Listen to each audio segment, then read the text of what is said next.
القیس کہتے ہیں انڈے کے چھلکے کو.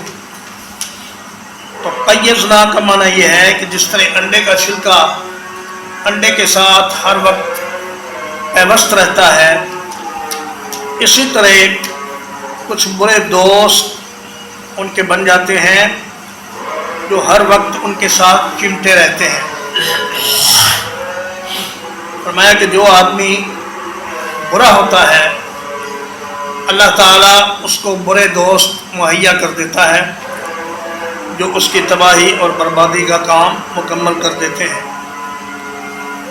یہ ہو نہیں سکتا کہ ایک آدمی اچھا ہو اور اس کی بروں کے ساتھ دوستی زیادہ دیر تک قائم رہے.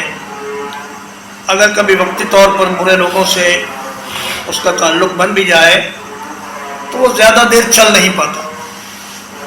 اسی طرح ایک اچھے آدمی کے ساتھ برے لوگوں کا ساتھ چلنا مشکل ہوتا ہے اور تھوڑے ہی عرصے بعد یہ ساتھ ختم ہو جاتا ہے.